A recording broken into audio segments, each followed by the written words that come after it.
2024 সালে সাধারণ নির্বাচনের সময় ভারতকে অস্থিতিশীল করার লক্ষ্য আমেরিকার, অভিযোগ রাশিয়ার পররাষ্ট্র মন্ত্রণালয়ের সরকারি মুখপাত্র মারিয়া জাখারোভা বলেছেন, দেশে অনুষ্ঠিত সাধারণ সংসদ নির্বাচনকে জটিল করার জন্য আমেরিকা ভারতের অভ্যন্তরীণ রাজনৈতিক পরিস্থিতি ভারসাম্যহীন করতে চায়। তিনি বলেন, অবশ্যই এটি ভারতের অভ্যন্তরীণ বিষয় হস্তক্ষেপের অংশ। রাশিয়ার রাষ্ট্র নিয়ন্ত্রিত সংবাদ মাধ্যম RT নিউজ জানিয়েছে, বিদেশ মন্ত্রকের মুখপাত্র মারিয়া জাখারোভা মন্তব্য করেছেন, ভারতের সংস্কৃতি এবং ইতিহাস সম্পর্কে ওয়াশিংটন অবহিত নয়। এই কারণেই ধর্মীয় স্বাধীনতা নিয়ে ভিত্তিহীন অভিযোগ চালিয়ে যাচ্ছে। জাখারোভা আরও দাবি করেন, আমেরিকার উদ্দেশ্য হল ভারতের অভ্যন্তরীণ রাজনৈতিক পরিস্থিতিকে টালমাটাল করে তোলা, লোকসভা নির্বাচনকে জটিল করে তোলা। সম্প্রতি আমেরিকার আন্তর্জাতিক ধর্মীয় স্বাধীনতা কমিশনের তরফে ভারতের তুমুল সমালোচনা করা হয়েছিল ধর্মীয় স্বাধীনতা নিয়ে। ভারত একটি নির্দিষ্ট ধর্মকে প্রাধান্য দেয় এমন তকমা দেওয়ার সুপারিশও করেছিল ওই কমিশন। বেআইনি কার্যকলাপ আইন, নাগরিকত্ব আইন,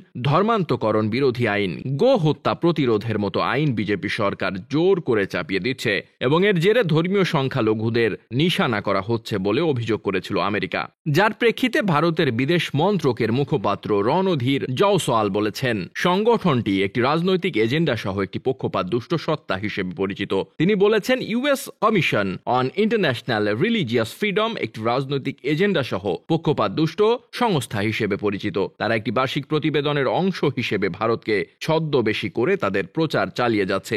এর পাশাপাশি খালিস্তানপন্থী জঙ্গি গুরপতওয়ান সিং পান্নুনকে হত্যার ষড়যন্ত্র নস্যাৎ করেছে রাশিয়া। পুতিনের বিদেশ মন্ত্রকের দাবি, পান্নুনকে হত্যা ষড়যন্ত্র করেছিল ভারত। এমন কোনো প্রমাণ নেই ওয়াশিংটনের কাছে।